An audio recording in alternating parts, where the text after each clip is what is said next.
nowhere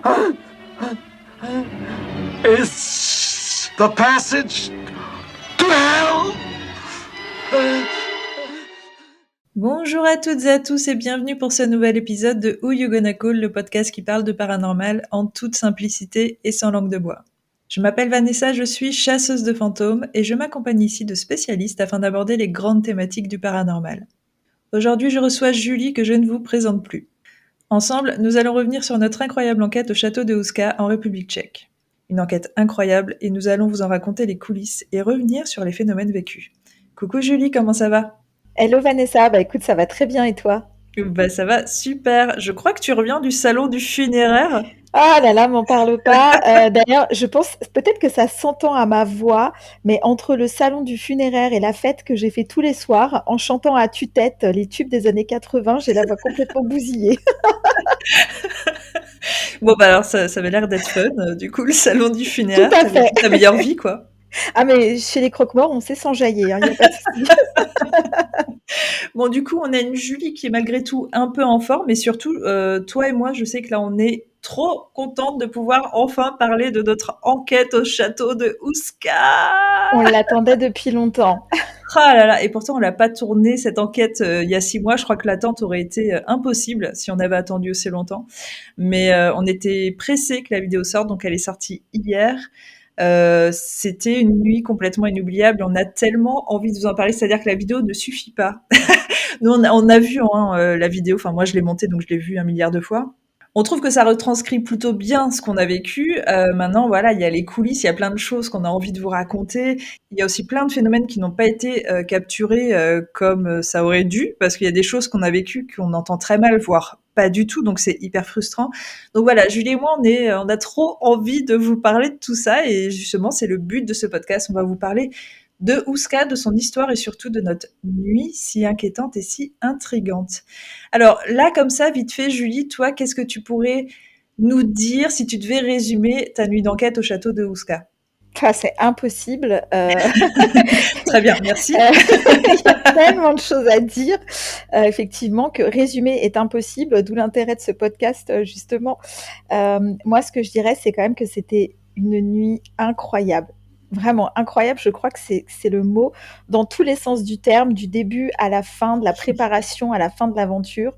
Voilà, je ne sais pas quoi rajouter d'autre. Non, mais je suis assez d'accord avec toi. C'est vrai que c'est pas possible de résumer à une phrase et de dire.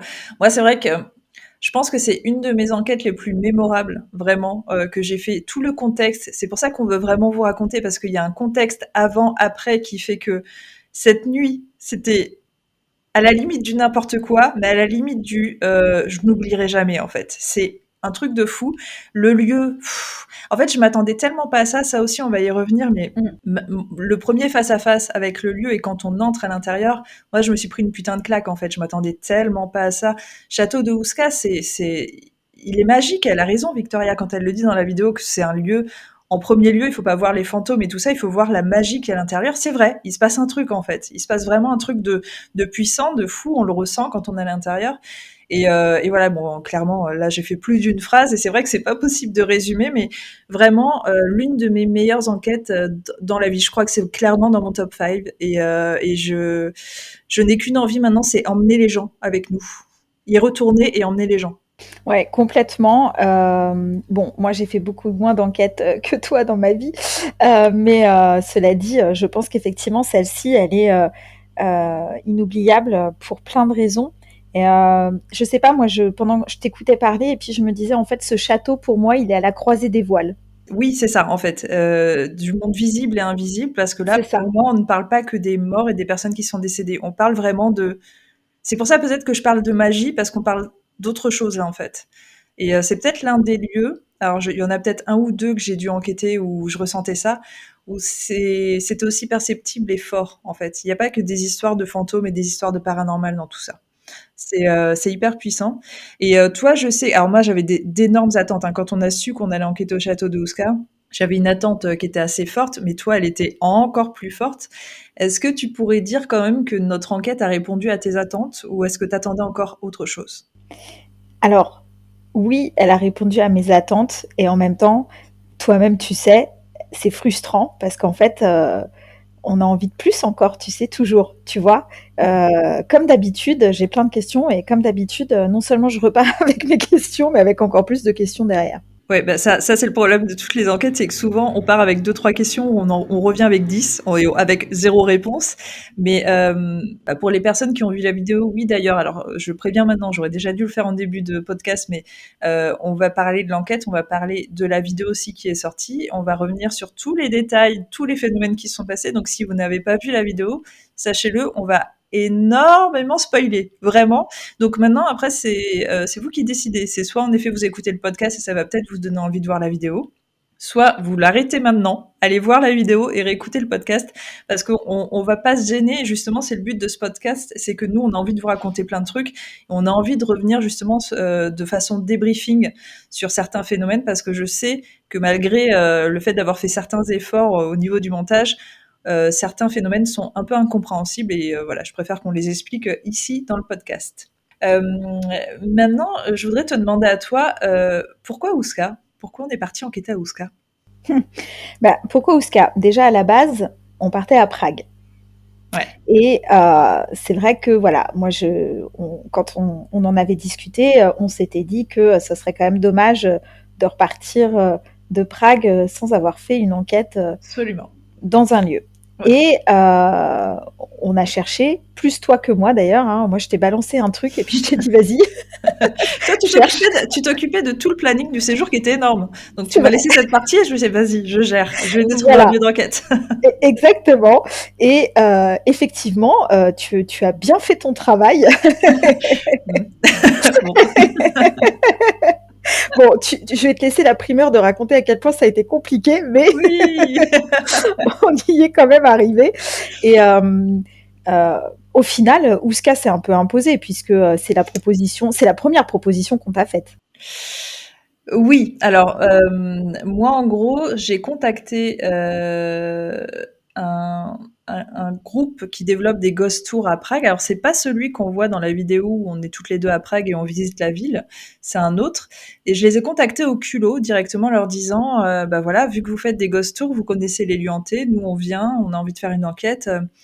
Est-ce qu'il y a moyen, avec vous, avec votre compagnie, de louer un lieu? Est-ce que vous pouvez nous expliquer? Ce serait une sorte de ghost tour privé. Et moi, en premier lieu, je voulais un autre lieu dont toi aussi tu m'avais parlé, qui était l'asile, C'est ça. qui se trouve à Prague et qui semble incroyable et hyper hanté. Et en fait, ils m'ont expliqué direct, ils m'ont fait non, c'est mort, on fait même plus le ghost tour parce que bah, à cause du Covid, machin, ça a fermé définitivement, carrément quoi. Inaccessible, le cimetière aussi, donc pas possible.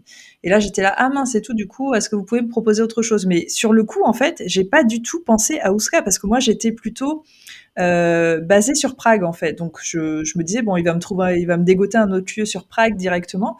Et parce que Ouska, en fait, je sais pas si les gens le savent, mais c'est assez loin, en fait, de Prague, c'est à 1 heure et demie de voiture. Donc, c'est vraiment en race campagne, près de la montagne. Et en fait, il me propose Ouska. Et alors toi, tu connaissais aussi Ouska. Alors d'ailleurs, comment tu connaissais Ouska? Mais je connaissais Ouska déjà parce que l'équipe de RIP y avait fait une enquête il y a quelques années et puis du coup ça m'avait intéressée et j'avais cherché. Puisque j'avais fait un post dessus et que je ne m'en rappelais même plus. Oui, c'est ça, tu t'en rappelais pas, exactement. Mais on est d'accord que tu y étais jamais allé, hein, malgré tous tes Jamais. voyages. Ok, c'était vraiment ta première fois aussi. Bon, alors moi, tout comme toi, j'ai connu au travers des enquêtes de RIP, et c'est un lieu que j'avais trouvé hyper mémorable et incroyable. J'ai aussi une amie qui a fait un tour du monde des lieux hantés, qui s'appelle Amy, qui est australienne, et qui a fait... alors, elle a pas fait une enquête, je crois qu'elle a pas réussi à la négocier, mais elle a fait plutôt une visite qu'elle a filmée comme ça, où elle raconte l'histoire. Et du coup, ça va appuyer le fait que le lieu, je le trouve incroyable. Mais c'est vrai qu'à part ça, en fait, et toi et moi d'ailleurs, on a vérifié cette info, il y a eu très très très peu d'enquêtes paranormales au château de Ouska. Je crois qu'on en a compté 5, on en a trouvé que 5. Et du coup, bah, c'est cool parce qu'on fait partie de ces peut-être 5 privilégiés qui ont fait une enquête au château de Ouska. Mais en vérité, et même sur place, on s'est rendu compte que c'était pas un château connu. On en a parlé à certaines personnes qui habitaient à Prague et nous disaient quoi, château de Ouska? Ils savaient pas quoi, ils connaissaient pas. C'est pas un château connu en fait. Ouais, c'est vrai que finalement, c'est assez incroyable d'ailleurs parce qu'il a une histoire Bah ouais. tellement hallucinante que on se demande comment font les gens pour pas connaître ce château. Bon, en même temps, nous, ça nous intéresse aussi, c'est peut-être pour ça, mais c'est peut-être une déformation professionnelle, j'allais dire, mais c'est assez incroyable quand même qu'il soit si confidentiel. Bah, en fait, tu te souviens, le guide justement au musée de Oui. l'Alchimie nous expliquait, lui, que bah, déjà, il y avait énormément de châteaux en République tchèque et que je pense qu'il doit y en avoir des bien plus imposants que ça, avec beaucoup plus d'histoire. Alors, c'est vrai que moi, enfin, le château d'Ouska, sa seule renommée, le seul fait qu'on le connaisse, c'est cette histoire de failles dans la roche et de créatures qui en sortent. On va y revenir juste après. Mais sans ça, en fait, le château n'a pas vraiment beaucoup d'intérêt et ça aussi on va le revoir avec l'histoire, il y a pas d'autre histoire autour de ce château en fait. Donc je pense que c'est pour ça aussi que finalement les gens bah, le connaissent si peu quoi. Mais en tout cas, c'est vrai qu'au moment où le mec du coup de la compagnie me dit bah, je peux vous proposer le château de Ouska, moi quand j'ai lu les mails, je suis tombée un petit peu de ma chaise en me disant putain, château de Ouska quoi. Je t'ai contacté direct en disant château de Ouska, mais attention à telle condition. Et on s'est donné, je crois, 1 heure de réflexion en se disant ouais quand même c'est chaud machin. Et après on a fait non on y va. Et puis du coup on a validé Château de Ouska parce que c'est là en fait où on s'est dit non on ne peut pas dire non à Ouska en fait. Et c'était juste pour ça que je faisais le parallèle entre bah, finalement même en République tchèque il y a des gens qui connaissent même pas ce château. Et nous, quand on a su on avait peut-être l'opportunité de pouvoir enquêter au château d'Ouska, ça a été non, mais on peut pas dire non, quoi. C'est clair et net. Cela dit, si on fait le parallèle, il y a en France des gens qui ne connaissent pas encore le château de Fougeray. Oui, exactement, qui est aussi connu pour ses, j'allais dire ses vertus paranormales, pour ses phénomènes paranormaux, mais en effet, oui, c'est la même chose, c'est vrai. Il y a encore des gens qui connaissent pas. Et ça me fait toujours halluciner parce que j'ai l'impression qu'il est toujours dans les médias, ce château, mais c'est vrai qu'il y a des gens qui connaissent pas. Donc oui, bah en tout cas, nous à ce moment-là, on a très rapidement dit oui. Je me souviens encore des heures qui ont précédé l'enquête. On s'était fait une petite journée light justement parce qu'on se disait allez, il faut garder des forces pour ce soir. Et je te vois sourire derrière ton micro. Je te vois pas, mais je suis sûre que tu souris derrière ton micro parce que tu revois ce moment-là. Et au moment où on est rentré pour se changer, prendre nos affaires, je sais pas, il s'est passé un truc, tu vois, c'était genre putain ça y est on y est quoi. Et après on attendait au point de rendez-vous, on attendait bah, du coup notre guide local Victoria que vous voyez dans la vidéo, et on attendait aussi notre chauffeur. Et du coup, il nous avait mis en place un chauffeur parce qu'on avait expliqué. Enfin, toi, Julie, j'avais vu avec toi en fait, et tu m'avais expliqué que tu te sentais pas très à l'aise de conduire, surtout parce qu'il y avait beaucoup de voyages de nuit, que tu connaissais pas trop la conduite en République tchèque, et en plus, c'était au niveau des montagnes, tout ça. Hein, on est d'accord? Ouais, c'est ça. Moi, enfin, voilà, puis bon, il y avait l'enquête aussi. Ça veut dire y aller encore. Bon, voilà, mais il y avait le retour aussi à faire. Tu sais comme moi que quand tu sors d'enquête, t'es épuisé et Bah ouais. crevé. Et c'est vrai qu'en plus, quand tu dois conduire dans la montagne, de nuit, dans un coin que tu connais pas, dans un peu un truc paumé, c'est pas évident, quoi. Et puis on s'en est rendu compte hein, quand on était sur la route. Je crois que vraiment tu me l'as dit à plusieurs reprises en me disant je suis très contente de ne pas avoir pris la voiture parce que c'était. Carrément. Alors il y a une bonne partie de route. Alors je sais pas si c'était une route nationale ou l'autoroute, mais de grande route en tout cas. Et après, je sais pas, peut-être 30 minutes avant qu'on arrive au château, on s'est vraiment enfoncé dans les petites routes de campagne. Et plus ça allait, et plus les arbres vraiment se refermaient sur nous. C'était hyper flippant. La nuit était tombée hyper tôt. Et en fait, il y avait des biches et des cerfs tous les 10 mètres, quoi. Là, j'ai mis qu'un passage vidéo où on en voit un, mais il y en avait tout le temps. C'était hyper flippant en fait parce qu'il traversait évidemment. Et en plus, on avait un conducteur qui était pas expert hein, en conduite. Je pense Donc que c'est un c'était euphémisme. ah là là, c'était alors en plus à l'aller, on l'a déjà vu, mais au retour, c'était mais catastrophique. Le chemin du retour a pris le double de temps de ce que ça aurait dû parce que la personne n'arrêtait pas de s'arrêter, était fatiguée. Mais c'est bien, tu vois, au moins elle s'arrêtait, elle a pas poussé en se disant, tu vois, ça aurait pu être hyper dangereux en fait. Oui, c'est sûr. Mais ce moment d'aventure là, avant et après, je trouve que ça a ajouté, tu vois, le piment à notre enquête qui était déjà complètement folle. C'est vraiment le petit périple qu'on aime bien, tu vois, les aventures que genre on s'en parle dans 10 ans, on sera mort de rire en fait quand on va reparler de ça. Sur le moment, on était hyper inquiète, on était là, qu'est-ce qu'on est en train de faire, tu vois. Mais genre là, même là d'en reparler, ça me fait trop sourire et je me dis peut-être que si ça avait été un beau trajet. Tu sais, bien tranquille, machin, ça aurait pas eu la même saveur, tu sais. Là, vraiment, c'était l'aventure, quoi. Ah bah là, totalement, effectivement, l'aventure dans toute sa splendeur. Exactement. Et en plus, tu sais, quand on est arrivé, évidemment, c'était la nuit noire. Alors, on l'avait pas fait exprès, c'était une nuit de pleine lune. C'était d'ailleurs magnifique. Une fois que la pleine lune était installée, c'était magnifique. Mais avant ça, en fait, il y a eu une transition où c'était nuit absolument noire. Et on arrivait pile poil à ce moment-là et on voyait absolument rien. C'est-à-dire que la pauvre image du château, au début dans l'intro, quand je dis et là on arrive au pied du château, je montre une image qui est déjà très peu claire. Ça c'est après quand on est reparti et qu'il y avait le clair de lune dessus en fait. Mais nous quand on est arrivé c'était noir total. Même les gens qui nous ont accueillis, on n'a pas vu qui c'était. Il y avait 2 chiens, moi je les ai tâtés comme ça, mais je ne sais pas à quoi ils ressemblaient. Mais c'était hallucinant. Hein. Tu te souviens de ce moment ? Ben oui, parce qu'effectivement, on voyait rien. Je m'en souviens bien. Je me suis dit, ok, on voit rien, c'est parfait. Et on est rentré, et quand on rentre, en fait, il y a une sorte de... il y a cette énorme porte, là, déjà. On est dans un petit hall, et après, on arrive vraiment tout de suite dans la cour intérieure.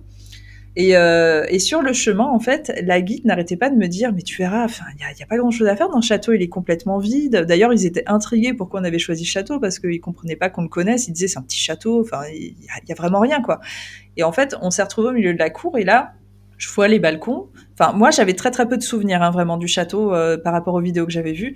Je vois les balcons, je vois pas forcément les pièces, et je me dis putain, ça va tenir à ça, ouais, c'est chaud en fait. Il y a que les balcons. Et je dis est-ce qu'il y a un endroit quand même où je peux faire un QG, parce que moi j'aime bien, tu sais, tout sortir mon matériel, tout ça. Ils me disent oui, mais il y a des pièces et tout. Et là, quand on est rentré, mais la claque que je me suis pris, mais c'était, je m'attendais pas à ça. Déjà, je m'attendais pas à ce qu'il y ait autant de pièces. Enfin, moi, je l'ai trouvé immense en fait le château. Je m'attendais pas à ce que ce soit décoré.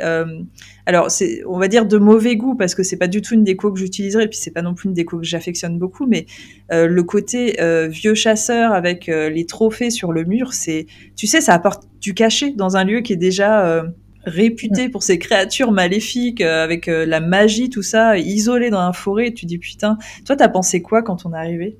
Comme une ado, voilà, en pleine furie de mes émotions. Moi, j'étais là, je me suis dit, effectivement, je me suis dit, il est pas si petit que ça quand même, ce château. Ouais. Parce que c'est vrai que la façon dont il avait décrit, je m'attendais genre à une cabane au fond de la forêt, quoi, Mais tu ouais, vois. Et c'est ça. Ils insistaient vraiment beaucoup trop, quoi, en disant c'est vraiment très petit. Alors, je sais pas comment ils sont leurs autres châteaux. Bon, après, je sais qu'il y a des beaucoup plus grands châteaux que ça, mais je veux dire, enfin, il est vraiment très convenable. Il y a beaucoup de pièces, quoi. Il y a beaucoup de pièces. Effectivement, elles sont décorées. Alors oui, les trophées, les massacres et tout, les peaux de bêtes sur les lits, moi non plus, c'est pas trop ma came. Cela dit, les petites pièces du 2e étage étaient plutôt mignonnes. Tu sais, la salle de réception, la petite pièce verte, tout ça, c'était plutôt mignon. Enfin, en tout cas, c'était moi dans mes goûts, on va dire. Dans les étages, oui, c'était très joli. Il y avait un petit côté rococo en plus qui ressemble à Prague d'ailleurs, et qui était très sympa. Non, mais moi, en fait, si tu préfères, c'est pas une déco que je ferais chez moi, mais dans ce château-là, ça avait du sens en fait. J'ai aimé le voir dans ce château-là. Écoute, je te propose qu'on fasse le point histoire, justement, comme ça on va un petit peu recentrer l'histoire de ce château, qui est à la fois incroyable. Enfin, je trouve qu'elle est unique par rapport à d'autres châteaux en fait. C'est une histoire que j'ai très peu entendue sur d'autres châteaux. Et à la fois, elle est, comme tu le dis, un petit peu vide, en fait. Donc là, en fait, ça commence en 878, où ce château est construit. Alors, à la base, c'est un petit château en bois. C'est le prince Slavibor qui construit ce château pour son fils Gusek.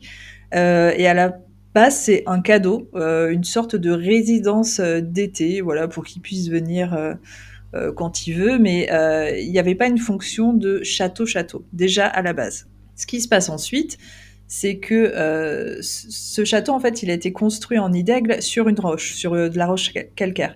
Et cette roche va se fendre, en fait, de façon assez profonde, à un point où, en fait, les gens n'ont jamais réussi vraiment à savoir quelle était la profondeur de cette faille. Et très rapidement, dans la rase campagne autour du château, les gens vont apercevoir des créatures ailées qui sortent du château et qui les attaquent. Il y a plein d'autres phénomènes paranormaux, du coup, à partir de là, qui ne sont pas que des créatures ailées, mais qui vont être aussi... je crois qu'il y a un cheval sans tête, des choses comme ça, des créatures vraiment, des choses qui peuvent être hyper effrayantes. On va dire que c'est le trou de l'enfer. En fait, la faille qui s'est faite, c'est vraiment le trou de l'enfer. On parle d'une époque, en plus, tu sais, où les gens étaient très croyants, quoi. Donc forcément, l'enfer, ils y croyaient. Et ça pouvait être que le trou de l'enfer, en fait, de toute façon. Donc la première chose qu'ils vont tenter de faire, c'est qu'ils vont tenter de leur boucher.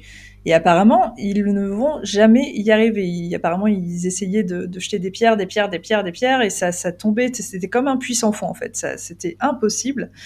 Ils ont essayé à un autre moment un truc un peu plus glauque, c'est qu'ils ont essayé d'envoyer des personnes qui étaient en prison, des prisonniers, en leur disant, voilà, on va vous envoyer dans la faille pour voir ce qu'il y a au fond, parce qu'on aimerait savoir. Vous allez descendre, et puis si vous le faites pour nous, et ben en fait, en gros, on vous allège votre sentence et vous sortez de prison. Donc les gens disaient oui parce qu'ils voulaient sortir de prison. Mais une fois de plus, on parle d'une époque où les gens étaient hyper croyants et forcément les gens croyaient vraiment que c'était le trou de l'enfer et les prisonniers étaient hyper effrayés à l'idée de descendre, mais ils le faisaient quand même. Et apparemment, la légende dit que quand ils remontaient, ils avaient pris 30-40 ans de plus avec vraiment les cheveux blancs, les rides, tout ça, et qu'au bout d'une semaine, ils mouraient. Donc, ce qu'ils ont décidé de faire, tout simplement, c'est de recouvrir, puisqu'ils n'arrivaient pas à reboucher, c'est de recouvrir et de construire une chapelle au-dessus. À cette époque, c'était Ottokar II qui régnait sur la République tchèque et d'ailleurs qui s'appelait à l'époque la Bohème, et en fait qui a décidé de construire en fait les vraies fortifications en pierre telles qu'on les voit maintenant. Et d'en profiter. En fait, ils ont fait la chapelle et les fortifications en pierre, et ça, c'était au XIIIe siècle. Ce qui se passe ensuite, et c'est là où c'est le plus étrange, enfin, ça s'explique parce que Victoria l'explique très bien, mais ce château n'a ensuite jamais été habité. Tout simplement, en fait, parce que déjà à la base, en fait, c'est le premier, hein, c'est le prince Slavibor qui avait très mal choisi l'endroit pour construire ce château pour son fils. C'est que il n'y a pas d'eau, il n'y a pas de source à proximité. Le château n'a pas été construit avec des facilités, des commodités, tout ça, la cuisine, l'accès à l'eau. Il n'y a pas de chambre, il n'y a rien en fait. Et du coup, très rapidement, en fait, ces fortifications ont juste servi à défendre, on va dire, les gens qui étaient à l'extérieur de ce qui pouvait se passer à l'intérieur, parce qu'il y avait toujours cette forte croyance que c'était le trou de l'enfer, même si c'était recouvert en fait. Et du coup, c'est pour ça qu'il y a ces balcons à l'intérieur et pas vers l'extérieur. C'est vraiment pour que les gardes se mettent comme ça en position et puissent attaquer si des créatures sortent. Et donc, c'est pour ça qu'en fait, en gros, personne n'a jamais habité sur place. Alors, ça a juste été occupé pendant la Seconde Guerre mondiale, qui est ta meilleure partie. Est-ce que tu veux en parler, justement ? Ah, c'est par les nazis. Tout à fait. Ces nazis qui sont partout. Partout. Partout, il y a du paranormal, en tout cas déjà. Ah la mais bon, vache. voilà. Mais là, en tout cas, ils sont venus pendant la Seconde Guerre mondiale occuper Osca. Alors pourquoi, du coup ?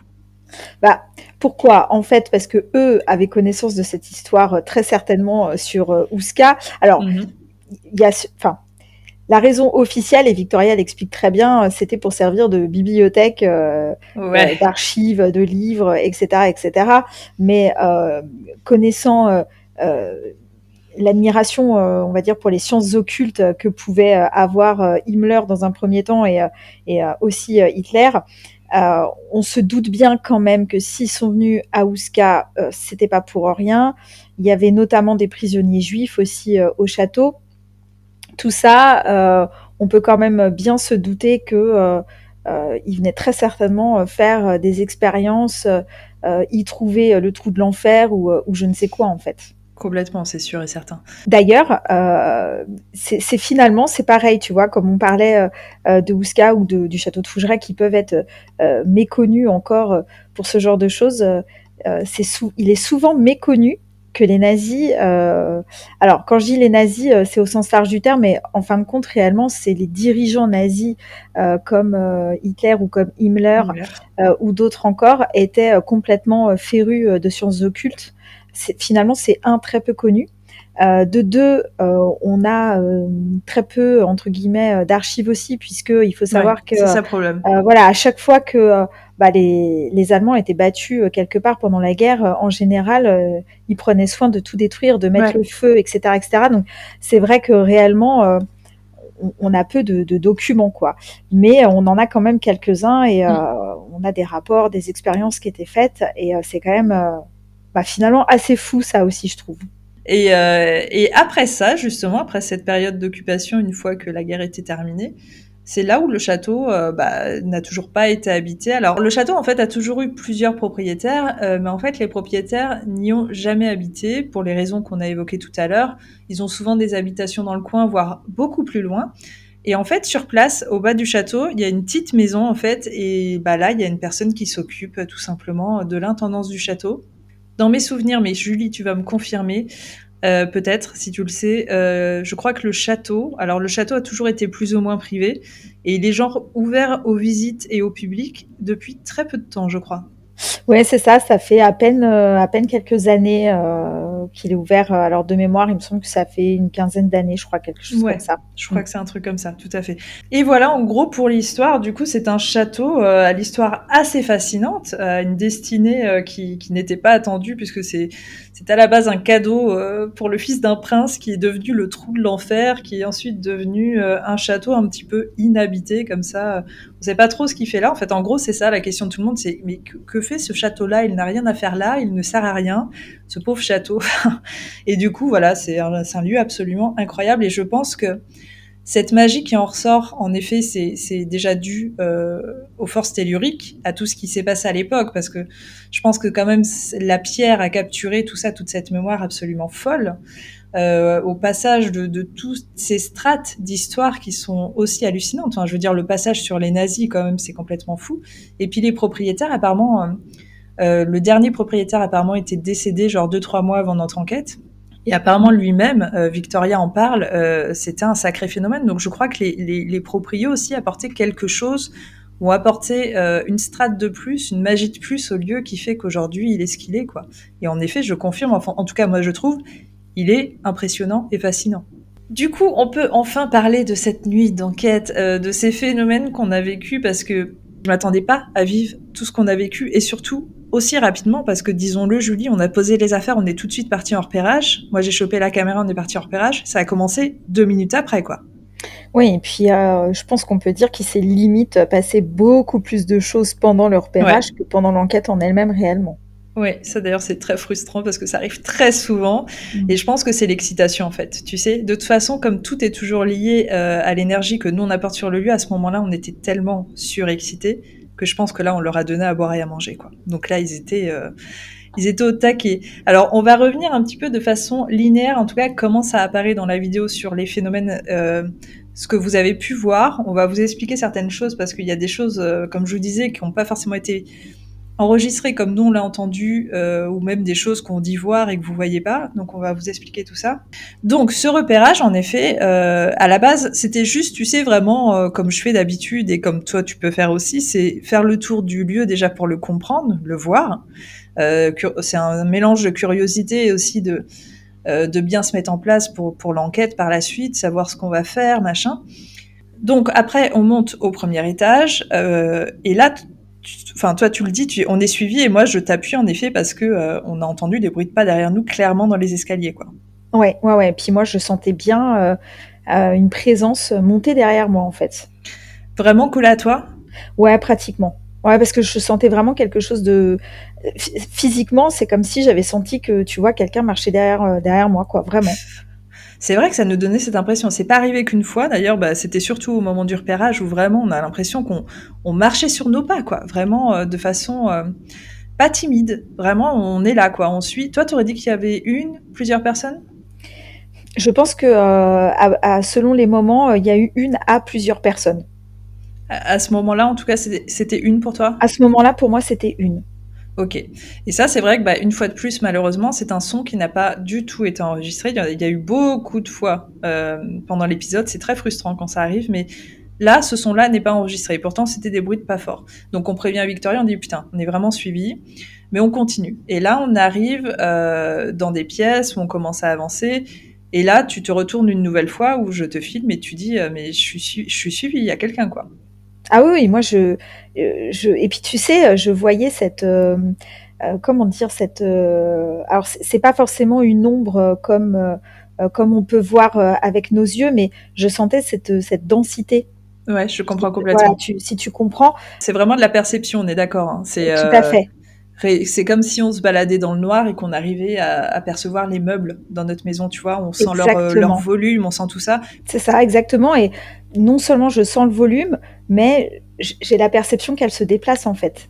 Tu pourrais comme ça lui donner une humeur, par exemple. Est-ce que tu sais si elle faisait ça parce qu'elle était curieuse ou parce qu'elle était énervée? Est-ce qu'elle était, tu vois? C'est vrai que c'était bizarre vraiment, tu sais, de nous coller comme ça parce qu'elle nous a collé un beau moment, hein. Oui, elle nous a collé un bon moment, alors moi, dans mon ressenti, effectivement, je ressentais pas forcément, de la colère ou forcément, enfin, pas de la colère, peut-être un mélange, tu sais, de curiosité, hem alors de l'agacement, c'est pas forcément le bon mot, mais tu sais, parfois, je pense que sans le vouloir, on les dérange, mais c'est pas méchant en fait, mais c'est juste que Oui, je vois ce que tu veux dire. on vient aussi empiéter. Tu vois, c'est comme si toi aujourd'hui t'es chez toi, t'es tranquille, et puis tout d'un coup t'as quelqu'un qui s'invite Oui, oui, sans complètement. t'avoir prévenu. Bah des fois ça va te saouler quoi en fait. Oui, oui, mais c'est vrai que là, en fait, si on veut peut-être donner des mots à cette situation, ça pourrait être complètement quelqu'un qu'on a surpris dans son quotidien, qui essaye peut-être tu sais, de marcher derrière. C'est probablement qu'il essaye de nous parler, hein, qu'il est marché derrière nous en disant mais qu'est-ce que vous faites là. Enfin, tu vois, si on veut vraiment imaginer ce qu'il a pu se passer à ce moment-là, et peut-être qu'au bout de 5 minutes, il a fini par disparaître. Alors ça a été temporaire parce qu'on l'a revécu, mais ça a été vraiment très fort pendant 5 minutes où ça nous suivait vraiment, quoi. Donc là, en fait, après avoir traversé 2 petites pièces, on se retrouve sur le balcon du premier étage. Alors, la raison pour laquelle on se trouve sur ce balcon à ce moment-là, c'est qu'elle veut nous faire visiter un endroit que je n'ai pas montré dans l'enquête parce que pour moi, ça n'avait pas d'intérêt dans le sens où finalement, on n'y venait pas. Mais peut-être que je ferai une micro-vidéo hors série pour vous montrer finalement, parce que je pense que ça doit vous intriguer. C'est la fameuse chambre secrète. Et on a tenté, en plus, à plusieurs reprises de vouloir y venir. On a dû s'y reprendre à 3 fois avant de finalement y accéder. Et donc là, c'était une de ces premières fois où elle nous dit « Venez, je vous emmène à un endroit super ». Elle était surexcitée. Je crois que c'est l'endroit qu'elle voulait vraiment le plus nous montrer. Et on arrive devant ces escaliers, personne n'avait de lampe. Alors c'est là où toi t'essayais de faire la lampe avec ton flash d'appareil photo. Et du coup, après, elle est repartie chercher une lampe. Et en fait, sur ce laps de temps, il a commencé à avoir des bruits, en fait. Et c'est là où on a commencé à dire, mais si vous êtes là, faites du bruit. Et puis Victoria a commencé à parler en tchèque. Et en fait, sur le coup, comme elle parle en tchèque, je savais pas ce qu'elle avait dit. Entre-temps, elle a traduit et vraiment, ce qu'elle dit à un moment, c'est si vous êtes là, tapez. Et on entend taper au loin, quoi. Ouais. Et après, elle parle plus fort, du coup, elle s'énerve un peu en disant « Ah bon, vous êtes là ?» Et ben, si vous êtes là, tapez 2 fois cette fois. Bon, ça le fait pas, mais ça l'a fait la première fois et c'était vraiment un coup de net, quoi. C'était hyper hallucinant. Mais c'est là où on a vu qu'il y avait de la vie. Il se passait un truc. Il y avait des bruits de déplacement qui ne sont pas du tout enregistrés. Ça me fait péter un câble. Vraiment comme si des gens marchaient. Mais comme tu le dis à un moment dans l'enquête, sur un tapis de feuilles. Ouais, c'est ça, on aurait dit des feuilles qui craquent un peu sous les pas de 2 personnes, quoi. Enfin, pour moi, ça me faisait vraiment penser à ça, ce bruit. Exactement, c'était vraiment un bruit comme ça, très fort, qui se déplaçait, qui n'était pas toujours au même endroit, vraiment comme si des gens marchaient sur un gros tapis de feuilles mortes. Et c'est quasi inaudible. Alors, savoir que là, on le vit un petit peu à ce moment-là précis quand on est à cet endroit. Et on va le revivre à plusieurs moments dans la soirée, on va y revenir, mais c'était toujours le même son. C'est déjà juste pour vous le décrire, en fait. Et cette frustration aussi, parce qu'on l'a jamais capturé comme on l'a entendu. Parce que je pense que ça se voit quand même à nos réactions, on est choqués. On parle doucement, d'ailleurs, on est là, mais qu'est-ce qui se passe et tout, on voit rien. Enfin, moi, je comprenais pas ce qui se passait vraiment, parce que je fixais ma caméra dessus et il y avait absolument rien, pas d'animal, absolument rien. Donc ça restera un mystère absolu. Et ça a été les prémices justement de ce phénomène qu'on a vécu toute la soirée, où on a commencé à entendre des bruits, on a compris très rapidement, là ça faisait un quart d'heure qu'on était dans le château, qu'on serait pas seul ce soir et qu'il allait se passer des trucs, quoi. Ouais, et en plus, je rajouterais même que déjà, il n'y avait pas de feuilles sur le balcon. Complètement. C'est quand même à préciser. Et il y avait au 2e étage, je crois, sur le balcon, une feuille. Et pendant qu'on entendait les bruits, j'avais la caméra vissée sur la feuille en me disant, ça se trouve, tu sais, c'est peut-être elle, aller des coups de vent ou je ne sais quoi. Et pendant qu'on entendait les bruits, j'avais les yeux rivés sur cette feuille et elle ne bougeait pas d'un millimètre. Non, et d'ailleurs, disons-le, en fait, il y a juste un moment, on l'entend dans mon micro, où il y a un peu de vent. Mais ça arrivait pendant 10 minutes au cours de la soirée, sinon il n'y avait pas de vent de toute façon, donc ça pouvait pas non plus être du vent dans des feuilles. Il n'y a pas de feuilles. Il y a une chose qu'on voit à un moment, si vous avez l'œil pendant l'enquête, on voit une chauve-souris passer de temps en temps. Mais c'est pareil, si vous faites attention, du coup vous allez revoir l'enquête, elle ne passe pas au moment où il y a les bruits. Donc c'est pas ça non plus. Et en plus, bon, pour avoir l'habitude des chauves-souris en enquête, ça fait pas du tout ce bruit-là. Là, on n'abuse pas en fait quand on vous dit c'est vraiment comme si quelqu'un marchait dans un tapis de feuilles mortes, c'est vraiment ce qu'on entendait pendant de longues minutes. Où vraiment, j'ai évidemment pas laissé ces scènes parce que c'est des moments où on parlait pas et on regardait juste ce qui se passait. On écoutait parce qu'on regardait pas, il y avait rien. Mais on voyait, on percevait quelque chose se déplacer avec ce bruit-là sans rien voir. Et ça nous faisait péter des câbles, vraiment. Et au bout d'un moment, on a abandonné parce que de toute façon, moi, j'arrivais à rien filmer, ça n'interagissait pas avec nous. Donc, si c'est paranormal, en tout cas, c'était fantôme parce que je pense que ça n'avait même pas conscience qu'on était là, je sais pas. Et du coup, on a fini par abandonner, on a continué la visite. Moi, j'ai pas, enfin voilà, j'ai même pas une herse d'explication sur du coup ce que ça pourrait être, quoi. C'était assez fou en fait.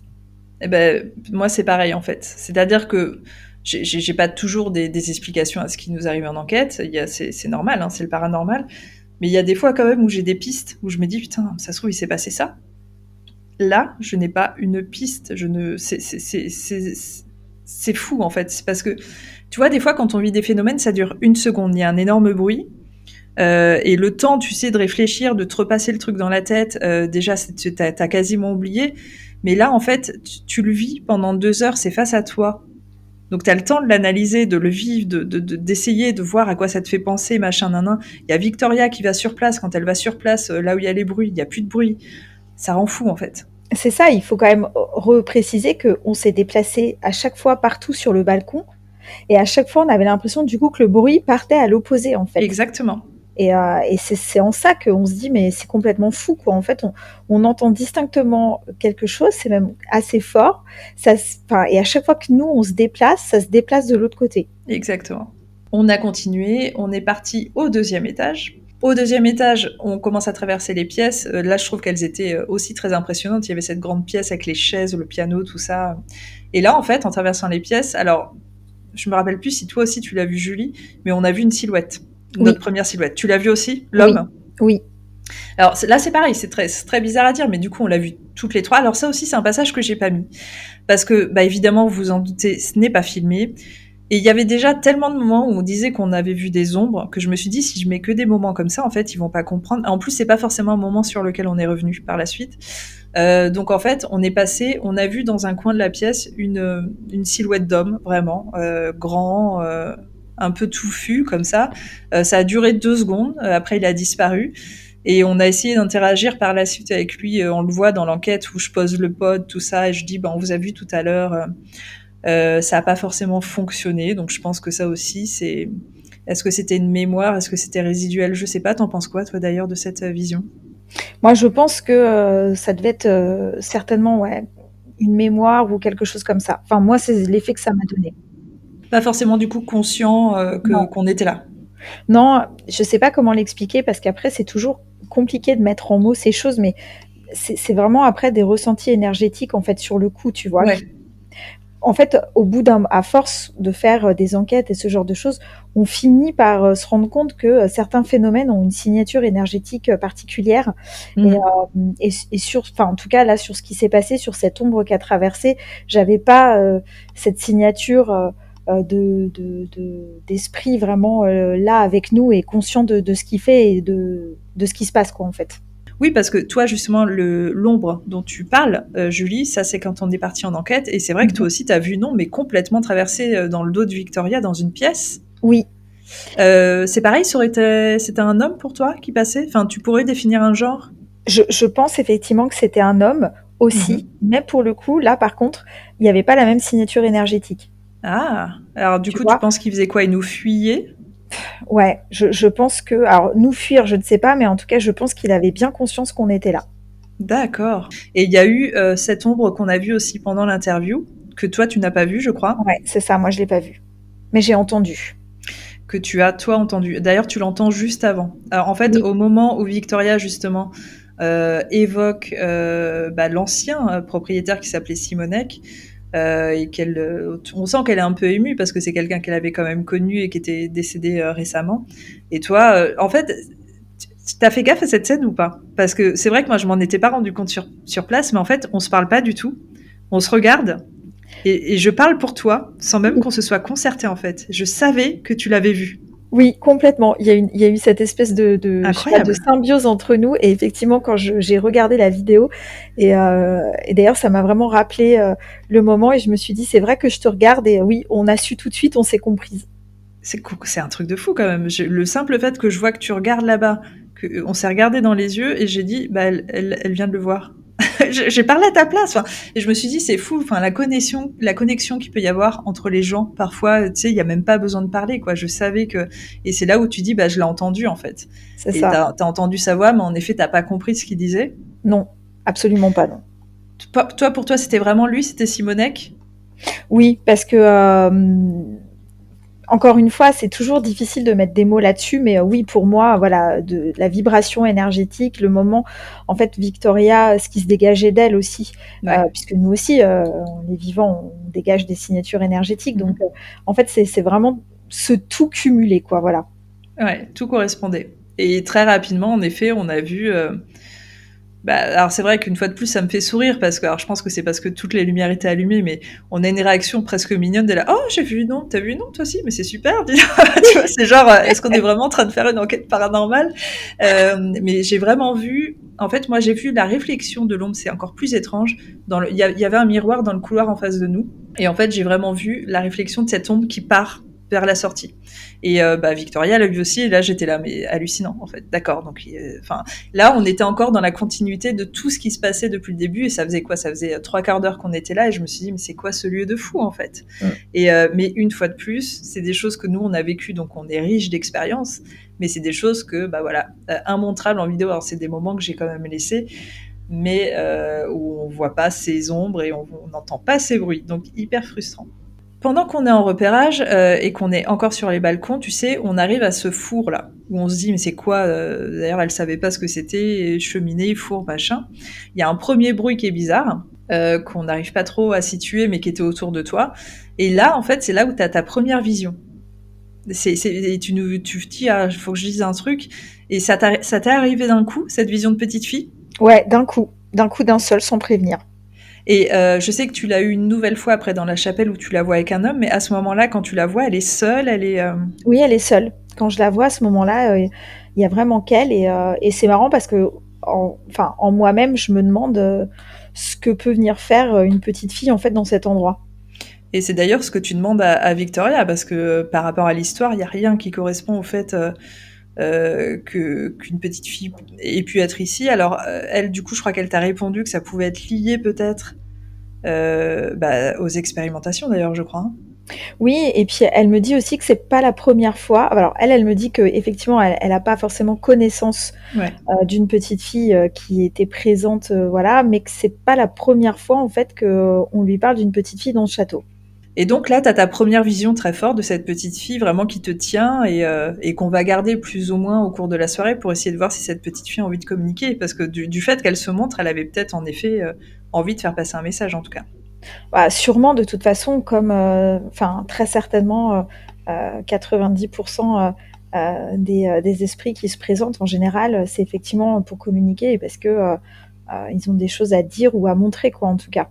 Ouais, complètement. Après, c'est ça, c'est est-ce qu'ils arrivent à communiquer? Enfin, clairement, du coup, je pense que la petite fille, elle a réussi à se montrer à toi, mais on l'a bien constaté au cours de la soirée, elle a pas forcément réussi à manipuler les appareils. Enfin, c'est encore, tu sais, une autre complexité, ça. Donc, pour les gens qui pensent toujours que tous les fantômes peuvent tout faire, non, c'est pas le cas. Il y en a qui peuvent juste se montrer bah, aux personnes qui sont sensibles comme toi, en fait. Ouais, tout à fait, et puis après, c'est vrai aussi que, et à la fois, il s'est passé un nombre de phénomènes quand même assez record dans le temps où on était là, et en même temps, au final, on n'a pas enquêté, jusqu'à, 5 heures du matin, et Non. du coup, effectivement, il faut aussi qu'on fasse des choix, sur ce qu'on pousse comme expérience ou pas. On voulait aussi un peu voir, tous les endroits, essayer des choses. Voilà, peut-être qu'avec plus de «temps» entre guillemets, on pourrait aussi arriver à mieux communiquer parfois. C'est possible, c'est possible. Après, je pense que c'est aussi trouver le bon moyen de communication, parce que nous, c'est vrai qu'en effet, comme tu le dis, on avait un temps imparti. J'avais ramené des équipements, on a tenté des choses, on peut pas non plus tout tenter, malheureusement. Et puis sur le coup, on pense pas aussi toujours à tout. Là, je pense que si on retournait au Sky, il y a d'autres choses qu'on voudrait probablement tester. Et toi, je pense aussi déjà avec le tarot que tu avais prévu à la base. Que j'ai oublié. Ouais, t'étais un peu dégoûtée, je me souviens, mais bon, enfin, tu vois, c'est pour une prochaine fois, c'est une bonne idée. Je pense en effet que ce serait une très bonne idée dans ce lieu de tenter quelque chose autour de la magie. Ouais, ouais. Après cette vision, on continue encore le repérage, parce que là, on a l'impression que le repérage dure 10 heures, mais pas du tout. En fait, on est toujours sur un petit temps. Hein. Ça fait genre 20 minutes, et en 20 minutes, il s'est passé tout ça. Et elle nous emmène, parce qu'on va passer aussi par le deuxième balcon, où là, on va réentendre les bruits, on va rester un bon moment, où toi, tu vas entendre un énorme bruit dans les pièces à l'intérieur, où tu viens me chercher en me disant « Il y a eu un énorme bruit, mais vous l'avez pas entendu ?» C'était quoi comme bruit? Mais je sais, comme si quelque chose était tombé, tu sais, comme si on avait fait tomber une boule de bowling sur le plancher. Donc tu vois, c'était Carrément. très fort, quoi. Mais de toute façon, ça se voit à ta réaction. Hein. T'es choquée qu'on n'ait pas entendu, parce que mais c'est extrêmement fort. Je me dis, est-ce que je suis folle? Est-ce que tu vois Alors que non, pas du tout, t'es pas folle. Mais du coup, en fait, c'est un son auquel seul toi avais accès. En fait, ça c'est sûr, parce que ça n'a pas non plus été enregistré et Victoria Moore l'a pas entendu. En tout cas, en plus, un son si fort, quoi. Mais c'est hyper intéressant, quoi. Surtout, une fois de plus, tu sais, dans la recherche, de se dire que toi, tu as accès à ce son. Pourquoi toi?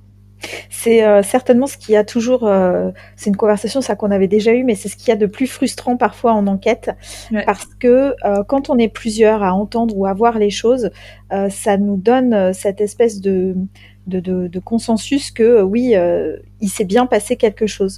Tandis que quand tu es seul à voir ou à entendre, et bien, en tout cas pour ma part, mais je sais que toi c'est pareil, tu te poses toujours la question de te dire, est-ce que réellement j'ai vu ça? Est-ce que tu vois, c'est pas un jeu de mon esprit? Est-ce que réellement j'ai entendu ça? Est-ce que c'est pas, j'en sais rien, un truc, un trick auditif, quoi, tu vois, voilà. Et bon, c'est toujours compliqué quand on est seul à voir ou à entendre des choses. Mais après, tu vois, il y a les fois où tu as l'impression d'avoir entendu, il y a les fois où tu es sûr d'avoir entendu. Et là, tu vois, c'est pour ça où je remettrai jamais en question ce que tu as vécu à ce moment-là. C'est pas parce que moi je l'ai pas entendu que ça n'est pas arrivé. Ta réaction, elle est tellement folle à ce moment-là, et t'es tellement choquée qu'on n'ait pas entendu, que tu peux pas l'avoir créé dans ton esprit. Tu vois ce que je veux dire? Oui, c'est sûr. Donc par contre, ouais, c'est là où je te dis, où moi ça me fascine, c'est pourquoi ce son n'est audible que par toi à ce moment-là. Alors, c'est peut-être aussi du fait que tu sois plus éveillée que moi, t'es plus ouverte, donc peut-être que voilà, ça fait partie des sons qu'on a voulu te communiquer. Mais du coup, c'est complexe, parce que c'est juste un son et c'est impossible de dire à quoi ça fait référence, quoi. Ouais, totalement. Avant de redescendre complètement en bas pour aller voir cette fameuse faille et cette fameuse chapelle, on passe quand même à cette fameuse pièce que voulait absolument nous montrer Victoria, où on avait échoué la première fois quand on voulait y aller parce qu'il y avait eu des bruits. C'est cette fameuse chambre secrète où elle commence à nous expliquer qu'il y a une histoire de chambre secrète qui n'a rien à faire là, qui est très étrange, qui a été découverte, machin. Et on prend cet escalier un peu dissimulé comme ça. La chambre secrète était fermée à clé. Et elle fait, bon, attendez, on monte jusqu'au grenier. Et la vision d'horreur de tout ce qui me fait peur quand je pars en enquête, et enfin tout ce que je ne voudrais pas voir, on arrive au grenier et il y a quoi? Sur le sol, il y avait des couvertures, des bougies à chaque endroit. À chaque endroit, il y avait des couvertures, et aussi un petit autel avec des branches, des bougies, tout ça, un truc. Mais la vision d'horreur où tu dis, ok, bah c'est bon, il y a quelqu'un en fait, il y a des gens qui font des trucs dans ce château, il y a des gens qui vivent. Parce que voilà, on le redit, il y a personne qui habite officiellement dans le château, donc en vérité, un squatter pourrait complètement s'installer dans un grenier, en fait, tu vois, il y a pas de souci. Malgré tout, on regarde autour vite fait, on voit qu'il y a personne. Et ça nous aura été confirmé pour les gens qui se disaient, ah bah c'est peut-être les bruits que vous avez entendus au cours de la soirée. Ça nous a été confirmé par la suite par le proprio qu'en fait non, c'est des gens qui étaient venus plusieurs mois. Enfin, il a pas rangé en fait, des gens qui étaient venus un soir, ils ont dormi dans le grenier, quel endroit bizarre. Enfin moi j'aurais jamais dormi là. Ils ont oublié leurs affaires, et il a jamais retiré les affaires. Voilà. Donc le mystère était résolu, mais en fait cette vision d'horreur m'a complètement bloquée, parce que en fait par la suite j'ai senti quelque chose de très négatif par rapport à cette pièce, et je ne voulais pas enquêter dans cet endroit. Toi, tu serais venue, Julie? Non, je t'avoue qu'il y a 2 endroits où j'avais pas forcément envie d'aller, effectivement, et c'était l'un des 2. Et l'autre, j'imagine que c'est comme moi, c'était le tunnel? Tout à fait. Voilà. Alors ça, c'est pareil, je l'ai pas mis non plus dans la vidéo. Alors je ferai peut-être en effet une petite vidéo hors série avec ces 2 lieux, parce qu'on les a quand même filmés, où en fait les vibrations étaient tellement fortes et négatives que bah, c'est bizarre. C'est une fois de plus, Julie et moi, on s'est pas concertés en fait. On s'est pas regardé en disant on y va. On savait qu'on ne voulait pas y aller. On a dit non direct à la guide locale en disant non. Ces 2 endroits, c'est mort. On va partout sauf dans ces 2 endroits. Ouais, pourtant Victoria avait très très envie. Alors, en haut, elle avait plus trop envie d'y retourner, mais par contre, dans les souterrains en bas, elle avait très très envie d'y aller, mais pas nous. Oui, c'est très étrange parce qu'à côté de ça, elle nous disait ah je peux pas descendre dans les tunnels parce que mon asthme tout ça machin, il me faut un masque. Puis elle y est quand même allée. Bon, il s'est pas passé grand chose aussi. C'est pour ça que je vous ai pas mis la vidéo. Moi et Julie, on était en haut à l'étage. C'était pas hyper intéressant en fait à voir. Et en plus, au final, les tunnels où auraient été faites les expérimentations, c'est celui qu'on voit dans la vidéo. D'ailleurs, c'est hyper intéressant en ce moment, même si c'est très court. Alors, je me rends compte qu'on voit pas les détails. Mais en fait, cette pièce, elle était extrêmement flippante. Et c'était très sombre, en fait. J'ai mal capturé les détails, mais en effet, tu le dis, à un moment, il y a une main qui sort du mur, cette énorme porte incroyable. En fait, Victoria, à côté, il y a un diable qui est assis sur une chaise. Enfin, c'était hyper flippant, quoi. Ouais, je pense que la déco, enfin bon, si on peut appeler ça une déco, mais en tout cas, l'agencement des deux pièces était quand même assez creepy, quoi. Ouais. Hyper creepy. Ça fait partie aussi des choses auxquelles je ne m'attendais pas à Ouska, en fait. Je m'attendais pas à une pièce comme ça. Et dans cet endroit auraient été fait les fameuses expérimentations des nazis. Et là aussi, on n'est pas revenu au cours de la soirée. Alors, c'est pas parce qu'on ne voulait pas, c'est parce qu'on a manqué de temps. Et parce qu'au final, sur le temps imparti, on avait tellement de choses à faire et que ce château, il est pas aussi petit qu'il disait que on n'a pas pu revenir. Mais on le voit quand on repart, en fait. Je ne sais pas pourquoi, d'ailleurs, je fais ça. C'est moi qui ferme la marche et en fait, je tourne ma caméra pour filmer une dernière fois cette pièce où il y a le diable. Et on entend une voix, en fait, qui n'est... Alors moi, je mets PVE, mais je me suis pas tentée à dire ce qu'il disait parce que je ne comprends pas. Alors, toi, Julie, t'as l'impression de comprendre ce qu'il dit. Ben, moi, la première fois où j'ai regardé la vidéo, j'ai entendu, mais très distinctement, en fait. Pour moi, c'est comme si ça avait été toi qui parlais dans la caméra. J'ai entendu, il y a quelqu'un. C'est vrai que c'est 3 syllabes.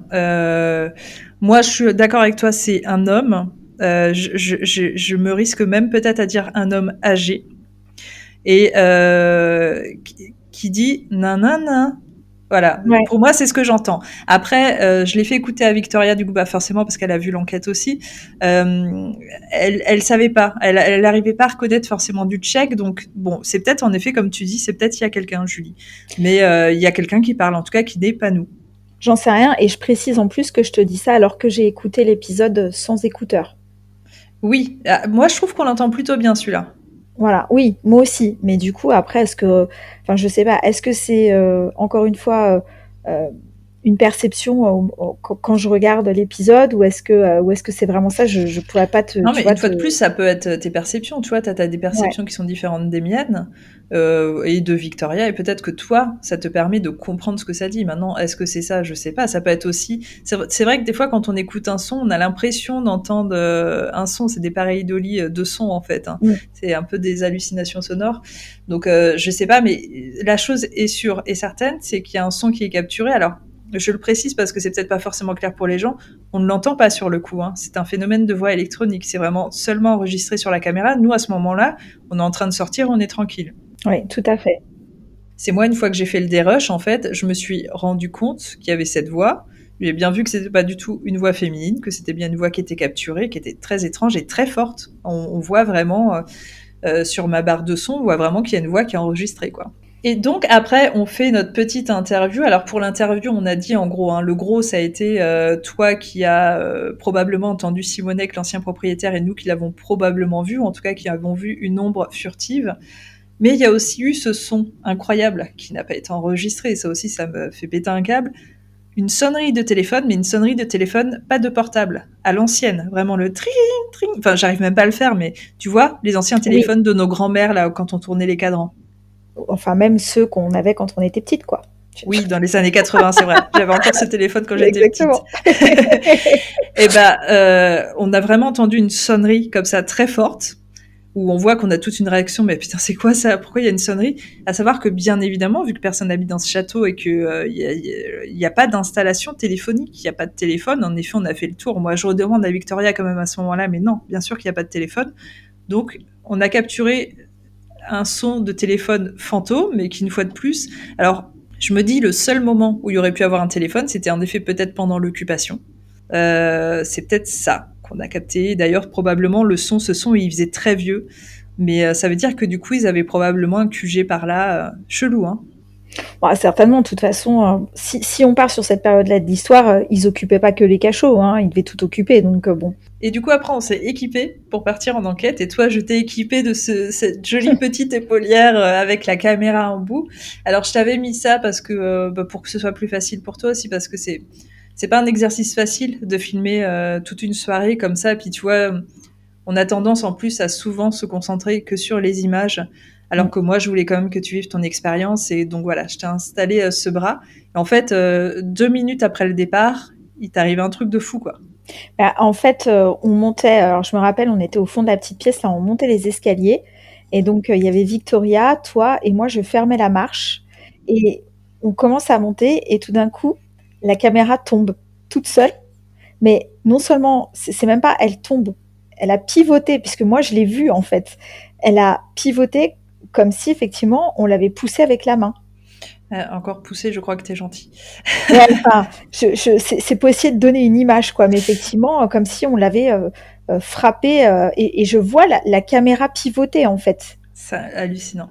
Alors, pour expliquer aux gens, parce que du coup, je vais essayer de vous prouver par A plus B que ce qui s'est passé à ce moment-là, malheureusement, même si ce n'est pas filmé, c'est pas normal. Quoi qu'il arrive. J'ai pas envie de dire c'est paranormal, mais c'est pas normal. La caméra est vissée sur le bras de Julie. Elle est vissée à fond. Il y a une lampe sur la caméra, qui est une lampe infrarouge, qui est vissée également sur la caméra. Tout ça ne tombe jamais. Ça ne tombe pas. C'est pas possible. C'est vissé. Et en fait, c'est pas la caméra qui est tombée, c'est la lampe. La lampe est tombée et la caméra a tourné toute seule sur la droite. C'est ça. Hein, et en fait, le son qu'on entend, parce qu'on entend vraiment une claque, hein, on entend une claque sur du matériel, c'est sur la lampe. Donc on entend tac, et la lampe tombe et on voit ta caméra qui tourne. Comme pour dévier, tu vois, et ne pas filmer ce qui se passe devant, ou je sais pas en fait. C'était vraiment une action hyper chelou. Mais à ce moment-là, moi, j'entends tout qui tombe, là, je me retourne et je vois le truc. C'est tellement impossible que j'ai pensé que c'était toi qui t'étais cogné, machin. Donc je te demande, et tu me dis, mais non, c'est pas moi, c'est pas moi, c'est pas moi. T'avais vraiment rien touché, quoi. Ah bah non, puis d'ailleurs, je te demande, je te dis, mais comment ça peut tomber tout seul? Et tu me dis, mais ça peut pas. Ah, vraiment, ça peut pas. C'est pour ça que moi, à ce moment-là, en fait, comme en plus on est tellement dans l'action, on doit partir, je me dis, c'est vrai qu'en vérité, quand j'ai revu les images, je me suis dit, putain, on aurait dû choper ce moment parce que c'est quand même un phénomène rare, en fait, si on le prend en tant que phénomène. Il s'est quand même passé un truc presque poltergeist parce qu'on a vraiment une action, en tout cas de quelqu'un d'autre que nous, qui a complètement touché, qui a refusé une caméra, quoi, qui a tenté une destruction. Enfin, c'est limite agressif. Et avec le recul, là, je me dis, on aurait dû peut-être rester un petit moment, éteindre lumière et voir ce qui se passait ici, quoi. C'est qui refusait qu'on filme, parce que c'est hyper violent, en fait. Ouais, c'est violent et puis du coup, comme ça arrivait, au moment où on allait partir en Ouais. enquête, en fait, officielle, quoi, on va dire, je me suis dit: «Mince, je sais pas de ce que ça présume, mais bon, ça commence bien, quoi». Ouais, j'avoue aussi, c'était peut-être ça aussi. C'était tellement fort que je crois qu'à mon avis, à ce moment-là, mon cerveau ne m'a pas dit c'est paranormal. Je me suis juste dit, bon, vas-y, ça s'est dévissé, c'est pas grave. Mais c'est après, moi, avec le recul, je me suis dit, mais c'est impossible, en fait. J'ai retesté chez moi et c'est impossible que ça se dévisse tout seul. Surtout les deux, en fait, tu vois, c'est vraiment, ça n'a pas de sens. On peut juste pour préciser aussi, c'est que comme c'était dans la grande pièce, on avait laissé les lumières allumées dans le sas. Si on Oui, passe parce que dans le c'était le noir, une fois QG. voilà, donc c'est pour ça que quand je dis que je l'ai vu, c'est même pas, on peut même pas dire, il faisait nuit ou elle a deviné. Non, je l'ai vraiment vu, enfin, il faisait Ouais, c'est jour, ça. quoi, voilà. Ah, c'est ça. T'as vu la lampe se faire projeter et la caméra tourner sur elle-même d'un quart, quoi. C'est ça. C'est un truc de fou. Bon, après, on va dire par la suite, je pense qu'on n'a pas eu affaire non plus, je pense, tu vas me dire ce que t'en penses, à des gens ou des entités qui étaient mal intentionnées. Je l'ai pas ressenti forcément. Je me suis pas forcément sentie en insécurité, à part dans les 2 pièces où on a dit qu'on voulait pas retourner, où pour moi c'était vraiment les mauvaises vibes qui étaient le tunnel et le grenier. Bah, après, alors je sais que Victoria, elle a beaucoup insisté, notamment pendant qu'on faisait les repérages sur le fait que ce château était magnifique, que tout le monde alors tout le monde, tous les invisibles étaient gentils, et cetera et cetera. Moi effectivement, je me suis pas, spécialement sentie en insécurité, hormis pareil où je voulais pas aller dans les tunnels.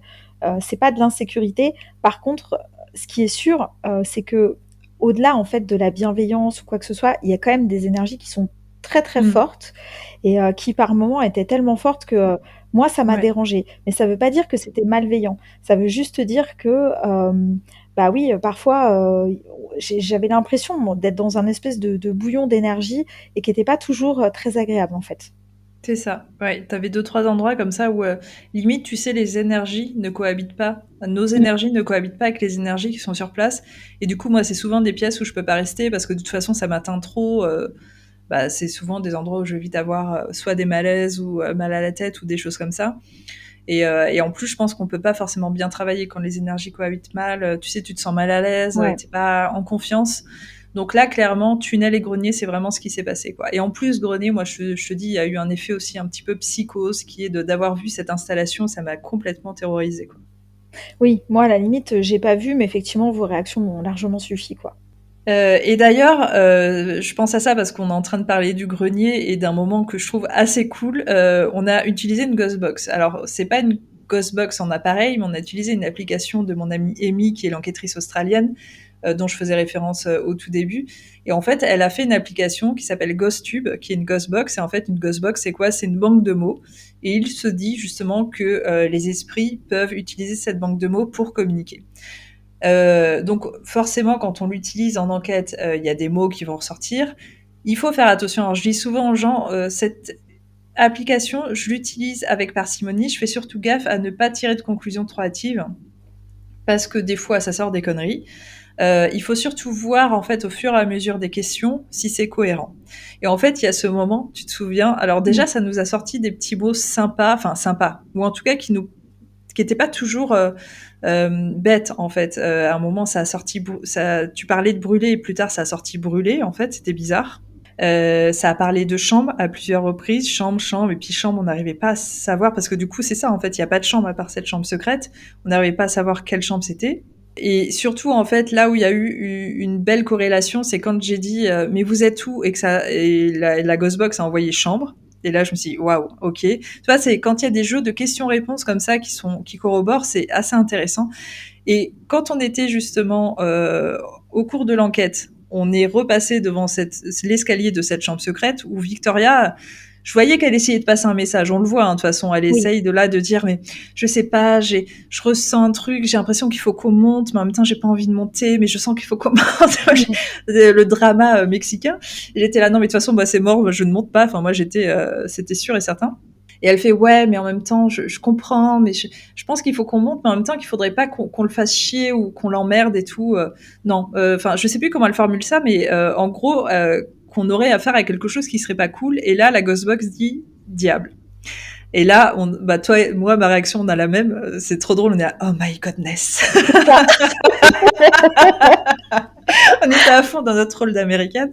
Mais oui, parce que tu vois, même si toi et moi, on croit pas forcément au diable, on n'est pas à fond là-dessus. À ce moment-là, c'était vraiment chelou, quoi. Ouais, et puis c'est vrai que comme tu disais, voilà, le mot est pile poil le bon mot Mm. au timing voulu, quoi, en fait. C'est surtout ça qui était assez frappant. En fait, ce qui était chelou, c'est que j'ai bien vu, elle, dans la vidéo, qu'elle s'est retenue de prononcer le mot diable. Je sais qu'elle parlait ça. Et je sais Mm. qu'elle voulait pas le prononcer parce que je pense qu'elle voulait pas passer pour une folle. Enfin, elle a bien compris notre position dès le départ parce qu'elle nous parlait beaucoup de diable, en fait, Victoria. Elle a bien compris dès le départ qu'on n'était pas dans le truc et qu'on voulait pas forcément parler de ça. Et c'est, voilà. Enfin, bref, pas ce terme-là, en tout cas. Et je vois bien que là, à ce moment-là, elle essayait d'expliquer à quoi elle faisait référence, mais sans dire le mot, et la Ghostbox l'a dit pour elle, quoi. Ça, c'était fou. Ouais, c'est ça. Et par contre, je trouve qu'après, elle a eu effectivement la réaction appropriée aussi, finalement. Donc, ces histoires de Ghostbox, en fait, c'était assez intéressant au cours de l'enquête. Bon, au bout d'un moment, on a arrêté de l'utiliser, mais ça a sorti des mots. Et surtout, en fait, quand on est redescendu, qu'on a décidé d'aller à la chapelle, parce que, en fait, nous, on s'est beaucoup concentré sur ces bruits à l'extérieur, que je vous ai pas tout mis, mais je pense qu'on est vraiment resté 1 heure pendant l'enquête sur ces balcons à tenter des trucs, mais rien de plus que ce que j'ai essayé de vous mettre dans la vidéo. C'était très compliqué parce qu'au final, en plus, bah, je vous le dis, on n'entend pas comme nous, on a entendu ce soir-là. Et on a décidé enfin de redescendre à la chapelle parce que la chapelle, on sentait qu'il y avait des forces telluriques qui pouvaient être intéressantes. Et en fait, en descendant, la Ghostbox disait d'aller plus loin dans l'endroit caché. Et quand on a demandé mais où est-ce qu'il faut aller, machin, on était surexcités à ce moment-là. C'était allez, laissez-moi tranquille. Enfin, il est génial ce moment-là aussi. Oui, quand il dit leave me alone, effectivement, enfin, encore une fois, voilà, le timing est parfait, quoi. Ça C'est ça. correspond pile poil à ce qu'on est en train de faire, de demander, et en gros, bah, foutez-moi la paix, quoi. C'est ça, complètement. Et c'est là où je vous dis, parce que je pense que vous allez être curieux, vous allez vouloir l'utiliser. Il y a des fois où vous allez voir, ça dit n'importe quoi, ça répète des mots qui n'ont rien à voir avec ce que vous êtes en train de demander. Et c'est là où vous vous direz, bon, allez, là, c'est n'importe quoi. Mais il y a des fois où vous allez voir, vous allez poser des questions, ça va correspondre, ça va même sortir des trucs bluffants par rapport à l'histoire du lieu. Ouais, il y a des fois où ça m'a bluffé.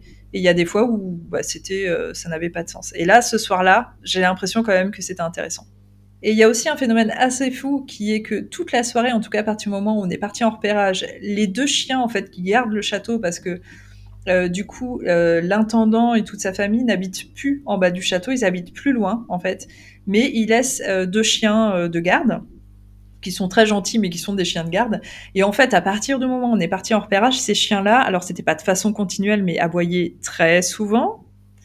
Et en fait, on s'est fait la réflexion à un moment, je sais pas si tu te souviens, Julie, d'ailleurs pendant l'enquête, parce qu'au bout d'un moment, on les entendait tellement aboyer qu'on s'est dit, putain, on les entend bien d'ailleurs sur la vidéo. Et toi, tu dis, mais c'est bizarre parce que à chaque fois qu'il se passe un truc, on a l'impression de vivre un truc, les chiens aboient. Et C'est c'était ça. vrai, c'est vrai. Moi, je l'ai constaté quand j'ai fait le dérush, c'était hallucinant, quoi. Ouais, complètement, et il restera aussi le mystère du chihuahua. Alors là, par contre, Bah, j'allais y venir justement. Parce que déjà, ne serait-ce que ça, après on en parle avec Victoria, elle nous fait oui, mais moi aussi j'ai constaté, c'est fou. Et elle qui était déjà venue plusieurs fois, je pense qu'elle avait jamais constaté à quel point les chiens pétaient un câble comme ça, parce qu'il y a des moments où vraiment ils pétaient des câbles, quoi. Vraiment, ils aboyaient, ils aboyaient, ils aboyaient. Et ils s'arrêtaient, ils raboyaient encore. Bref. Et ça a été comme ça toute la soirée. Au bout d'un moment, ça a été un petit peu notre bruit de fond, donc on a oublié. Et quand on est arrivé dans la chapelle et qu'on a lancé cette séance, bon, je vais y revenir après, mais en effet, alors je suis contente qu'il ait été enregistré, ce chien, oui, parce que on entend, c'est l'aboiement d'un tout petit chien. Enfin, moi, je visualise un Yorkshire ou un Chihuahua, tu vois, un tout petit chien. On l'entend pendant 5 minutes, c'est ça? c'est ça. Ouais, facile. Ouais, 5 minutes vraiment pleines, où il y a que, d'ailleurs, c'est ça qui est drôle maintenant que j'y repense, il y a que lui qui aboie, pas les autres. Oui. Et tu vois ce que je veux dire, si vraiment ce chien était un vrai chien, parce que moi, je pense vraiment que c'est résiduel, les chiens l'auraient entendu et auraient aboyé, tu vois, ça aurait été chien contre chien, quoi, des chiens. Bah oui, et en plus, on reprécise, hein, on est bien d'accord que même à l'heure d'aujourd'hui, hormis la petite maison en contrebas du fils de l'intendant, il n'y a rien à la ronde. Il y a Parce que, rien à la ronde et on a redemandé au proprio et même à Victoria parce que bah, je sais plus si dans la vidéo si on comprend que Victoria non bah on voit pas sa réponse d'ailleurs. Victoria nous a bien confirmé non il y a que 2 chiens et quand on est ressorti on va quand même redemander au proprio et non il a bien que 2 chiens, il n'y a pas de petits chiens autour. Par contre Victoria le dit dans la vidéo, elle dit bah cette fameuse médium a déjà fait référence à un tout petit chien. eh ouais. Donc, trop contente de l'avoir capturé. Et maintenant, bah, tu vois, je me suis fait la deuxième réflexion que de toute façon, même si ça avait été un vrai chien, les 2 autres gros chiens auraient réagi. Donc, voilà. Clairement, c'était pas un vrai chien, quoi. Alors donc, on est venu s'installer ensuite dans la chapelle. On a mis des chaises parce que voilà, je voulais tenter un peu de Spirit Box. Spirit Box, en fait, c'est comme d'habitude. C'est moi, j'adore la Spirit Box, mais sur le coup, en fait, ça fait tellement de bruit qu'on a du mal à distinguer s'il y a des réponses. Limite là, en regardant la vidéo, en faisant le dérush, j'avais l'impression de plus comprendre Mhm. des réactions, des voix, machin, que sur le coup. Alors il y a bien 1 ou 2 fois où on s'est dit ah il y a pas eu un prénom là, où il y a pas eu un truc, mais je veux dire c'était pas hyper probant. Par contre, c'était ce qui se passait à côté qui était assez intéressant une fois de plus. Alors toi, t'as entendu, alors je l'ai pas laissé, pardon, mais on va en parler là. T'as entendu quelqu'un parler français? Oui, tout à fait. J'ai entendu quelqu'un parler français. Pas dans la Euh, Spirit Box, hein, non, je précise. à côté, ouais, c'est ça. Juste, alors, petite information, on avait mis quand même les chaises sur le supposé trou de l'enfer. Exactement. Hein, on s'était dit qu'énergétiquement, voilà. Ouais. Et effectivement, j'entends parler français. Par contre, alors là, tu vois, c'est pareil. Est-ce que j'ai entendu, tu te rappelles toi ou pas? J'ai entendu ce qu'il disait ou j'ai juste entendu parler français? C'est un petit peu comme le gros bruit que t'avais entendu Oui. avant. Ta réaction, elle a tellement été, tu sais, d'un coup net, genre, mais vous avez Mm. entendu, mais ça a parlé français. Et je disais, bah non. Et c'était pas dans la Spirit Box. Et du coup, on s'est dit que bah, c'était une fois de plus une voix que toi, tu entendais. Et on a entendu 2-3 bruits aussi autour de nous. Enfin, il se passait des choses, une fois de plus. Mm. Et c'est là où tu as eu ta vision. une fois de plus. Un petit peu plus poussé effectivement, ouais, de la petite fille et où, en même temps, d'ailleurs, Victoria enregistrait, sur son dictat pour faire des PVE, enfin pour voir s'il y avait des PVE. Oui, c'est ça. En fait, on avait arrêté la Spirit Box parce qu'au bout d'un moment, ça rend fou déjà au bout de 10 minutes et puis on n'avait pas l'impression forcément que ça fonctionnait, à part si ce n'est qu'on avait l'impression qu'il y avait beaucoup de choses qui se passaient autour de nous. Du coup, Victoria a pris son dictaphone et on a posé des questions donc une par une et c'est vrai que là c'est bizarre, une fois de plus on a eu une connexion parce que j'ai reparlé de la petite fille en disant je sais plus ce que je demande mais je pose une question par rapport à la petite fille et toi tu me dis mais c'est bizarre, je viendrai avoir une vision et tu nous expliques du coup. Et alors du coup t'as vu quoi? Ben, je la voyais cette petite fille, alors moi je la voyais devant le château en fait si tu veux, vraiment devant. Moi je la voyais de dos en fait et je la D'accord. voyais avec un homme. Je suis pas, c'est ce que je dis, je crois qu'on le voit dans la vidéo, mais pour moi, ils étaient pas forcément de la même famille. Ok. Donc dans la vidéo, je les décris tous les deux. Après, j'ai pas eu forcément plus d'infos en amont. C'était vraiment, tu vois, en fait, j'ai vu comme une espèce d'image instantanée, tu vois, comme un arrêt sur image. Euh, Ok. voilà. Ah oui, donc c'était vraiment une image 2D comme une photo en fait que tu as Ouais, tout vue. à fait. Ouais, ouais, ouais. Ok, d'accord. Et Et de dos. Voilà, ils étaient tous les de deux de dos. dos, elle le tient par la main ou par la manche, c'est Elle le ça? tient par la main, ouais, ouais, ouais, c'est ça. Mais pour moi, effectivement, il y a pas de rapport familial, par contre. J'ai pas cette sensation-là. Et la première fois quand tu la vois, c'est aussi une image en 2D comme une photo? Oui, tout à fait, ouais. Quand je la vois, c'est vraiment, ouais, comme un arrêt sur image. D'accord. Et elle était aussi devant le château la Non, première fois? la première fois, quand je la vois, elle Ok. était dans le château. Bon, ça, et bon, tu confirmais bien à ce moment-là que c'était bien la même petite fille, donc tu avais Oui, vraiment un truc avec cette petite fille. Bon, ça, c'est pareil, c'est un mystère qu'on n'aura pas résolu, malheureusement. On a essayé, hein. Ça se ouais. voit pas forcément sur la vidéo, mais on a essayé à plusieurs reprises même de jouer avec elle, de lui poser des questions.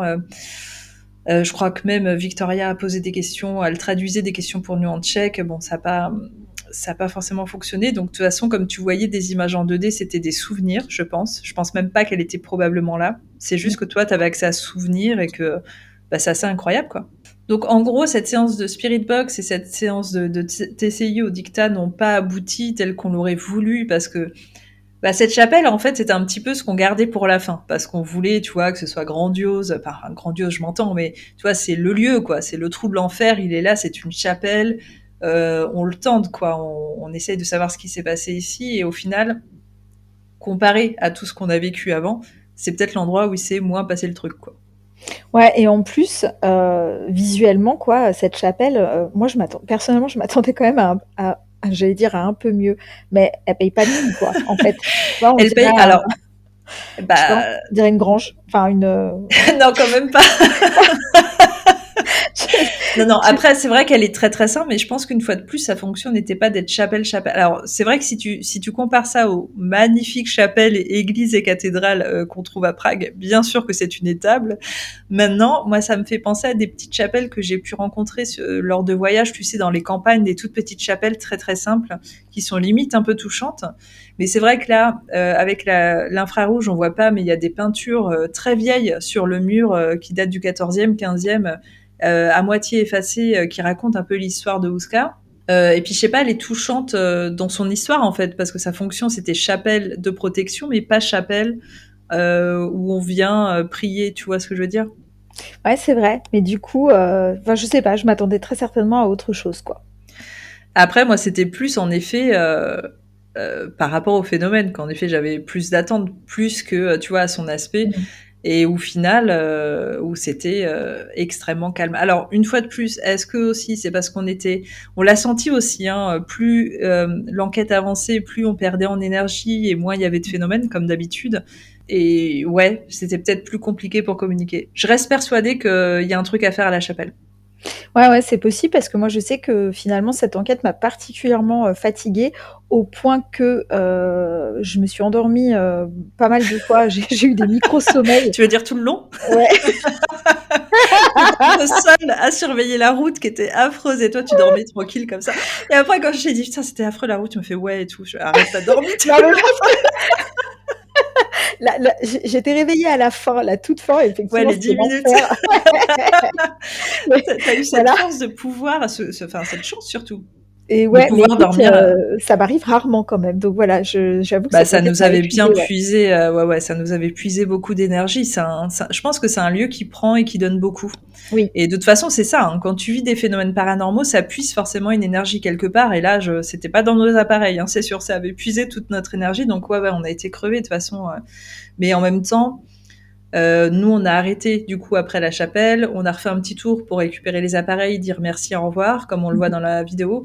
Et on est reparti, mais je savais déjà à ce moment-là qu'on avait vécu une nuit unique, en fait, et en revoyant les images, je me suis encore plus dit, putain, mais c'est fou, quoi. Même si je suis un peu frustrée que certains phénomènes n'apparaissent pas comme nous on les a vécus, tu vois, là, quand on fait vraiment le listing de tout ce qu'on a vécu, je trouve ça fou, en fait. C'est un truc de fou, cette soirée. Ah non, mais en une nuit, effectivement, on a vécu vraiment un nombre de phénomènes assez grandioses, quoi, par rapport à ce qu'on peut vivre d'habitude dans une enquête, où déjà, quand on se dit qu'on a un ou deux phénomènes, on est déjà super content. Là, effectivement, c'était un peu, enfin, ouais, le cirque du paranormal, quoi, tu vois. Enfin, moi, j'ai un souvenir encore hyper incrusté dans ma mémoire de cette soirée qui va rester très longtemps. Enfin, c'était génial, quoi. Ouais, moi je me suis, j'avoue, prise d'affection en fait, beaucoup pour ce château et quand c'est marrant parce que quand on est parti, à un moment donné, je me suis dit: «Mais c'est sûr, on reviendra». C'est vrai, tu l'as dit avec beaucoup d'assurance et c'est bizarre parce que j'ai envie de t'appuyer. Moi, je suis quasiment sûre qu'on y reviendra. Et d'ailleurs, bah, j'espère aussi que vous qui avez regardé la vidéo, ça vous a plu, en fait, que vous avez ressenti un petit peu tout ce qu'on a essayé de mettre en place, ces phénomènes, et que vous comprenez peut-être un peu plus certains phénomènes. J'espère aussi qu'on vous donne envie, parce que dans le précédent podcast où je parle de Prague, on vous parlait un petit peu vite fait à la fin qu'on aimerait bien organiser quelque chose et que peut-être vous pourrez nous accompagner. En tout cas, sachez que si ce quelque chose arrive, Ouska fera partie du package. Donc voilà, autant vous dire qu'on a plus que hâte et qu'on aimerait trop vous faire découvrir ça. Donc on va croiser fort les doigts que 2022 soit une bonne année et surtout propice au voyage, parce que ce serait formidable. En attendant, vous allez pouvoir nous retrouver sur les réseaux. Alors une fois de plus, si vous avez écouté ce podcast sans avoir vu la vidéo, sachez qu'elle est disponible sur ma chaîne YouTube Paranormal Life. N'hésitez pas à aller la voir. C'est une vidéo qui dure 1 heure, qui est plutôt pas mal. C'est un peu dur à dire parce que c'est moi qui l'ai fait, mais voilà, l'enquête en tout cas à voir est intéressante. Julie, où est-ce qu'on peut te retrouver sur les réseaux ? Et bien du coup, sur Instagram, j'ai toujours pas changé et je m'appelle toujours Julie est un toutoune.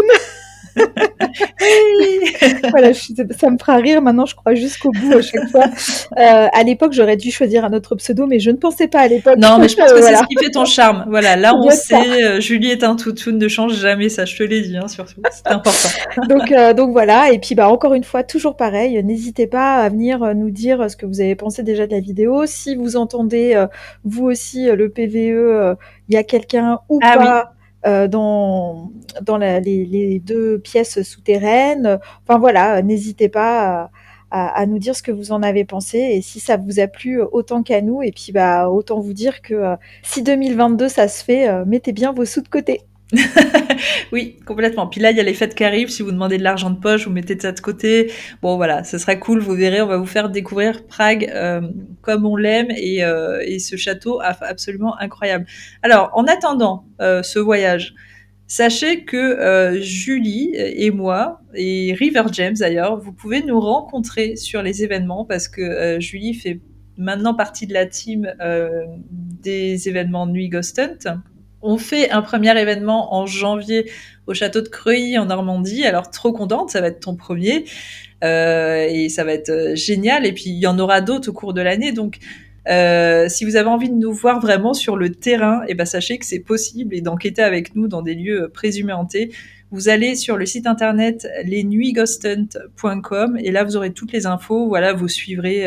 Il y a aussi une page Insta qui est Nuit Ghost Hunt, alors nuit au pluriel, Ghost Hunt tout en attaché. Et là, vous avez l'actu des événements. Alors, il y en a pas tout le temps non plus, mais il y en a au moins 3 ou 4 dans l'année. Et voilà, du coup, vous pourrez voir Julie, moi et River James. On est la grosse team en général sur les lieux. Je vous remercie à vous tous de nous suivre, de nous soutenir, de nous envoyer tous ces gentils messages. Et merci une fois de plus d'avoir écouté ce podcast. N'hésitez pas si vous avez des questions, on est dispo. Aussi, sachez que du coup, on va faire une petite pause en décembre parce que c'est les fêtes, tout ça, et que on a plein de trucs sur le feu. Donc, il y aura pas de podcast en décembre. On va revenir en janvier en force parce qu'on a plein de sujets dont on veut vous parler. Mais voilà, Julie et moi, du coup, on voulait vous souhaiter de passer de bonnes fêtes et de profiter de ça. Et moi, je vous souhaite de passer un joyeux Noël. Et donc, je vous dis à très vite et une belle année. Le fameux Noël que tu attends tout au long de l'année, Julie. Il est enfin là. Aïe, il arrive. Bon voilà, en tout cas, passez tous de bonnes fêtes, profitez de vos familles, soyez heureux. Bon passage à 2022 et du coup, on se retrouve en 2022 pour de nouvelles aventures, de nouveaux podcasts. On vous remercie encore de votre fidélité, ça nous touche beaucoup. On reste dispo si vous avez des questions. Merci à toi, ma Julie. Passe de bonnes fêtes de fin d'année. On se retrouve en 2022. Plein de bisous à tous. Ciao! Ciao.